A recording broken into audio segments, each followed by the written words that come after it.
Bollywood silver screen presenting snatch. इस कहानी की शुरुआत में दो आदमियों को दिखाया जाता है। एक का नाम टर्किश होता है और दूसरे का टॉमी। टर्किश कहता है कि आज से एक हफ्ते पहले मैं बॉक्सिंग प्रमोटर था, पर अब मेरी जिंदगी में सब कुछ बदल गया। यहाँ से कहानी फ्लैशबैक में जाती है, जहाँ पर चार लोगों को दिखाया जाता है जो एंट्रैप में जाकर कुछ छोटे छोटे हीरे और एक बहुत बेशकीमती हीरा जो बहुत बड़ा होता है। इस हीरे का वजन 17.2 ग्राम है। ये 86 कैरेट का है। ये चारों लोग इन सभी हीरो को लेकर यहाँ से निकल जाते हैं। इन चारों में से एक का नाम फ्रैंकी है, जिसके पास हीरे हैं। बाकी 3 रशियंस हैं। फ्रैंकी को अकेले यहाँ से लंदन जाना है, इसीलिए उसका साथी उसकी गन ले लेता है, क्योंकि वो फ्लाइट में गन नहीं ले जा सकता। साथ ही वो उसे एक आदमी का नंबर देता है और कहता है कि अगर तुम्हें लंदन में गन की जरूरत पड़े तो तुम इस आदमी से, जिसका नाम बोरिस है, उससे गन ले सकते हो। फ्रैंकी के जाने के बाद ये रशियन बोरिस को कॉल करता है। दरअसल बोरिस इसका भाई होता है। ये बोरिस को बताता है कि बहुत जल्दी तुम्हारे पास एक आदमी जिसका नाम फ्रैंकी है, वो गन लेने के लिए आएगा। उसके पास बेशकीमती हीरे हैं। तुम्हें किसी भी हालत में बिना मारे उससे वो हीरे हासिल करने होंगे। फ्रैंकी की एक ही कमजोरी है और वो है जुआ। फ्रैंकी बोरिस के पास पहुंच जाता है। बोरिस उसे एक बहुत ही शानदार गन देता है और जब फ्रैंकी उसकी कीमत पूछता है तो बोरिस कहता है कि ये तुम्हारे लिए मेरी तरफ से एक तोहफा है। फ्रैंकी कहता है कि मुझे क्या करना होगा। बोरिस कहता है कि कुछ ही दिनों में एक गैर कानूनी बॉक्सिंग मैच होने वाला है। मैं चाहता हूँ कि उस मैच में तुम मेरी तरफ से पैसे लगाओ। फ्रैंकी उससे पूछता है कि तुम अपने पैसे खुद क्यों नहीं लगाते। बोरिस उसे बताता है कि जो लोग पैसे लगवाते हैं, मैं उनका कर्जदार हूँ, मैंने उनके बहुत पैसे देने, इसीलिए मैं चाहता हूँ कि तुम मेरी तरफ से पैसे लगाओ। फ्रैंकी उसकी बात मान जाता है। फ्रैंकी के जाने के बाद बोरिस एक आदमी के पास जाता है जो गैर कानूनी काम करता है। बोरिस उसे कहता है कि तुम्हें मेरे लिए काम करना होगा, तुम्हें एक आदमी को लूटना है, इसके बदले में तुम्हें $50,000 दूंगा। लुटेरा बोरिस का काम करने के लिए मान जाता है। वहीं दूसरी तरफ टर्किश को और टॉमी को दिखाया जाता है। ये दोनों वही है जिनके दिमाग में पूरी कहानी चल रही है। टर्किश अपने दोस्त टॉमी को कहता है कि उसे एक नई कैरावैन चाहिए, क्योंकि अगली इलीगल बॉक्सिंग फाइट जो कि टर्किश करवाता है, उससे पहले वो अपनी कैरावैन को बदलना चाहता है। टॉमी एक बॉक्सर के साथ जो अगली फाइट में लड़ने वाला है, जिप्सीज के इलाके में जाता है। जिप्सी वो लोग होते हैं जिनका कोई घर नहीं होता, ये कैरावैन्स में रहते हैं। साथ ही ये हर तरह के गैर कानूनी काम भी करते हैं। टॉमी यहाँ पर मिकी नाम के एक जिप्सी से मिलता है, जिससे वो एक कैरावैन खरीदता है और जैसे ही उस कैरावैन को अपनी गाड़ी के साथ फिट करके थोड़ा सा आगे बढ़ते हैं तो उसके टायर निकल जाते हैं। दरअसल मिकी ने इनके साथ धोखा किया है। टॉमी कहता है कि मुझे मेरे पैसे वापस चाहिए। मिकी कहता है तेरा जो बॉक्सर है, इसके और मेरे बीच में फाइट हो जाए, जो जीतेगा पैसे उसके। मिकी और उस बॉक्सर के बीच में फाइट होती है। शुरू में वो बॉक्सर मिकी को बहुत बुरी तरह से मारता है, पर मिकी एक ही पंच में उसे धराशायी कर देता है। दरअसल मिकी भी अपने एरिया का चैंपियन बॉक्सर होता है, पर अब टॉमी के दोस्त टर्किश के आगे सबसे बड़ा सवाल ये है कि वो अगली फाइट में किस बॉक्सर को उतारेगा। इसीलिए टर्किश मिकी को बुलाता है और अगली फाइट में उसे लड़ने के लिए कहता है। मिकी अगली फाइट लड़ने के लिए मान जाता है। टर्किश मिकी को कहता है कि तुम्हें 4th राउंड में हारना होगा। दरअसल सारे मैच पहले से फिक्स होते हैं, इसी तरह से बुकी पैसे कमाते हैं। वहीं अब फ्रैंकी को दिखाया जाता है जो छोटे छोटे सभी हीरे बेच देता है। हीरे बेचने के बाद वो उस जगह जाता है जहाँ पर बेट लगाई जाती है, जहाँ पर बॉक्सिंग मैच शुरू होने वाला है। यहाँ पर तीनों लुटेरे भी पहुंच जाते हैं, वो लुटेरे जिन्हें बोरिस ने फ्रैंकी को लूटने के लिए भेजा है। इन्हें फ्रैंकी चारों तरफ कहीं भी नहीं दिखता। इन 3 लुटेरों में से 2 लुटेरे बेट ऑफिस के अंदर पहुंच जाते हैं, ताकि वहां से उन लोगों के पैसे जिन्होंने बॉक्सिंग मैच में लगाए, ये सारा का सारा पैसा लूट कर यहाँ से निकल लें। लेकिन पैसा यहाँ से जा चुका होता है, इसीलिए इन लुटेरों के हाथ कुछ भी नहीं लगता। ये यहाँ पर बहुत तोड़फोड़ करते हैं, पर इससे पहले कि ये यहाँ से बाहर निकलते दरवाजे बंद हो जाते हैं। ये दोनों अंदर लॉक हो जाते हैं। साथ ही सीसीटीवी कैमरे में इन्हें रिकॉर्ड भी कर लिया जाता है। पर तभी इनका तीसरा साथी आता है और दरवाजा खोलता है। ये तीनों की तीनों यहाँ से निकल जाते हैं, पर इससे पहले कि ये गाड़ी से यहाँ से निकलते इन्हें फ्रैंकी दिख जाता है। ये फ्रैंकी को बेहोश करते हैं, पर उसका ब्रीफकेस जिसके अंदर वो बेशकीमती हीरा है, उसके हाथ से बंधा होता है। इसीलिए इन तीनों को उसे अपने साथ लेकर जाना पड़ता है। वहीं अंदर बॉक्सिंग मैच शुरू हो जाता है और मैच शुरू होते मिकी अपने ओपोनेंट को एक जोरदार पंच मारता है। एक ही पंच में वो बॉक्सर धराशायी हो जाता है। हालांकि मिकी को चौथे राउंड में हारना था, पर मिकी ने उनकी बात नहीं मानी और बॉक्सर को पहले राउंड में हरा दिया, जिस वजह से टर्किश के बॉस का बहुत नुकसान होता है क्योंकि उसके बॉस ने सारे पैसे मिकी के हारने पर लगाए थे। ये बात उसके बॉस को बिल्कुल पसंद नहीं आती। ये बहुत बड़ा और बहुत खतरनाक आदमी है। टर्किश का बॉस वहां से निकल जाता है। टर्किश जानता है कि उसका बॉस उसे नहीं छोड़ेगा, इसीलिए वो सीधा अपने ऑफिस जाता है ताकि सारे पैसे लेकर देश छोड़कर निकल जाए। पर इससे पहले क्यों निकलता, उसका बॉस वहीं पर आ जाता है और टर्किश से कहता है कि कुछ दिनों बाद मेरी एक बहुत बड़ी इलीगल बॉक्सिंग फाइट है और मैं चाहता हूं कि तुम उस जिप्सी को यानी कि मिकी को एक बार फिर से फाइट के लिए लेकर आओ, लेकिन इस बार उसे चौथे राउंड में हारना होगा। टर्किश का बॉस उसके सारे पैसे लेकर वहां से निकल जाता है। टर्किश और टॉमी एक बार फिर से मिकी के पास जाते हैं, लेकिन मिकी फाइट करने से मना कर देता है। वहीं उन लुटेरों को दिखाया जाता है जिन्होंने फ्रैंकी को किडनैप किया है, जिसके पास हीरा है। वहां पर बोरिस आता है। लुटेरों को पता है कि उसके पास हीरा है, इसीलिए बोरिस से हीरे का आधा हिस्सा मांगते हैं। बातों ही बातों में लुटेरे बोरिस का नाम ले लेते हैं। बोरिस गन निकालता और फ्रैंकी को गोली मार देता है क्योंकि फ्रैंकी ने बोरिस का नाम सुन लिया होता है। इसके बाद वो फ्रैंकी के ब्रीफकेस को उठा लेता है जिसके अंदर बेशकीमती हीरा है। जाने से पहले वो इन तीनों लुटेरों को कहता है, मैंने तुम्हारे लिए $10,000 छोड़े हैं, तुम्हें फ्रैंकी की डेड बॉडी को ठिकाने लगाना होगा और अगर मेरा पीछा किया तो जो हाल फ्रैंकी का हुआ है वही हाल तुम तीनों का भी होगा। ये कहकर वो वहां से चला जाता है। और इससे पहले कि ये फ्रैंकी की डेड बॉडी को ठिकाने लगाते, यहाँ पर टर्किश का बॉस आ जाता है जिसके बैटिंग ऑफिस में इन तीनों ने पैसे लूटने की कोशिश की थी। दरअसल इसने इन तीनों को सीसीटीवी कैमरे में देख लिया होता है।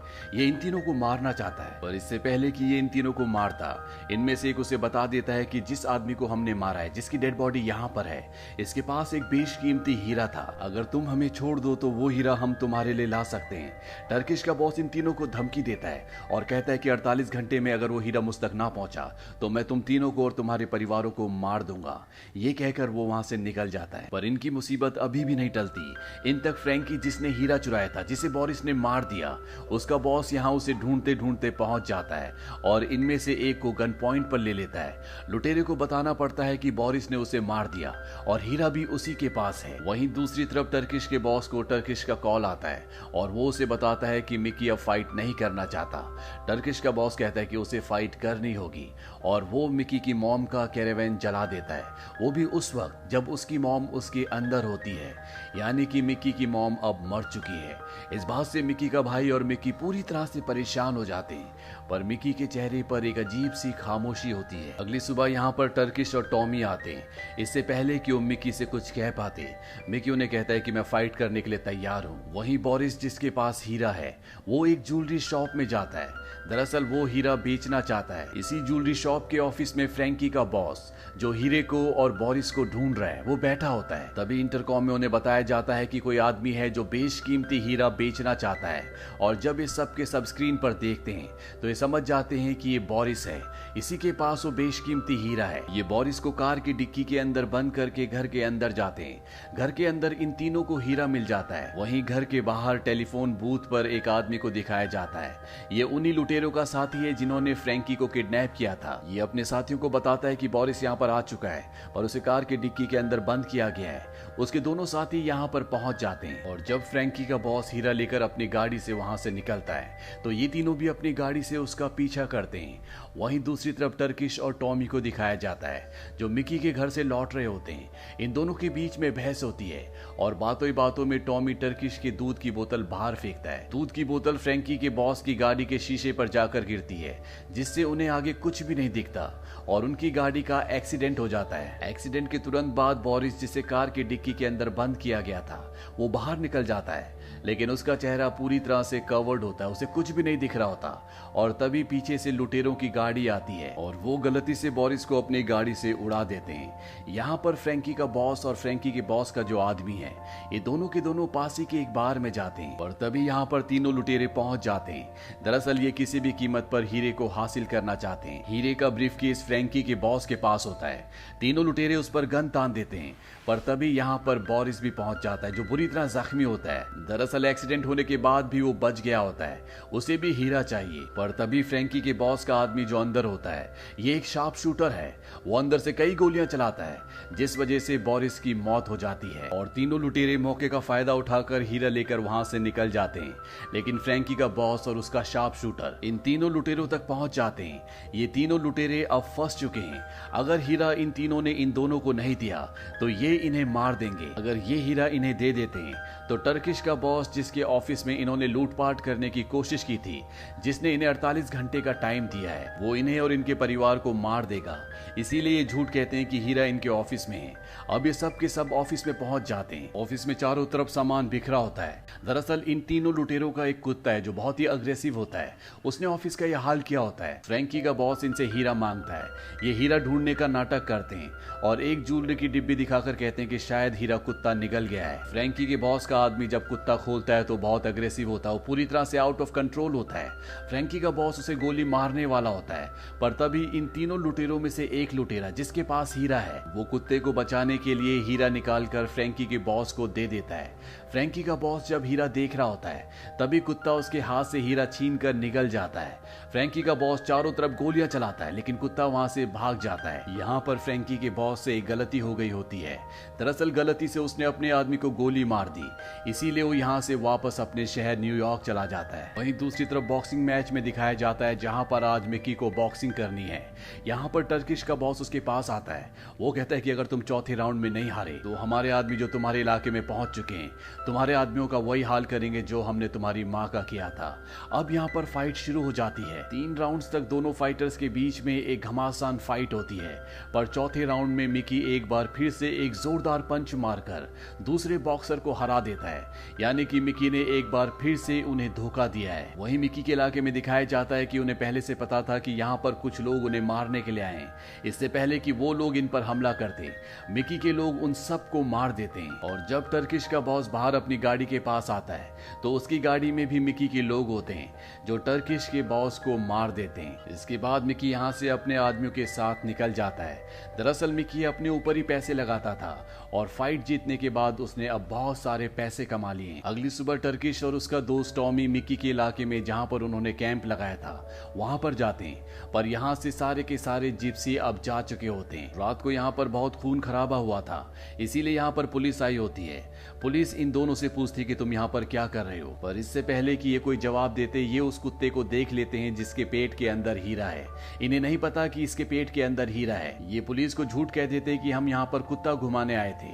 पुलिस इनकी गाड़ी की तलाशी लेती है और इन्हें इनका कुत्ता लेकर यहाँ से जाने के लिए कहती है। दरअसल ये कुत्ता लुटेरों को जिप्सीज ने दिया होता है, इसीलिए वापस उसी जगह पर पहुंच जाता है। लुटेरों को ये बात पता होती है, वो भी इस जगह पहुंच जाते हैं, लेकिन पुलिस उन्हें पकड़ लेती है। और जब वो उनकी गाड़ी की तलाशी लेती है तो उनकी गाड़ी में फ्रैंकी की डेड बॉडी होती है, इसीलिए पुलिस उन तीनों को पकड़ लेती है।